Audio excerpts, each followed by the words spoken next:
umaga sa inyo. Ang ituturo ko ngayon sa araw na ito ay yung paraan paano mag-food spa. Ang mga kagamitan na gagamitin natin ay yung basin, sunod yung hot water, at pagkatapos, gagamitan natin ang lemongrass foot soap. Ito yung nilalagay sa tubig, pampalambot at para madaling matanggal yung mga kalyo. Sunod na i-apply natin sa paa ay ang foot scrub para matanggal yung mga dead skin niya. Kasabay nito, gagamitan natin siya ng foot file.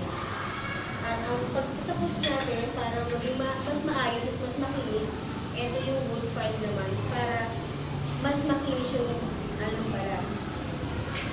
Pagkatapos natin ilagyan ng ganito, pupunasan natin ng towel. Gagamitin natin para matanggal yung mga basa, pantuyo, at saka natin i-apply ang foot blush. Ito yung ginagamit para sa pampaganda ng paa, para maging mamula-mula siya, para maging rosy. Pampa-add din siya ng pampa-enhance din siya ng paa.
ganyan. May agit.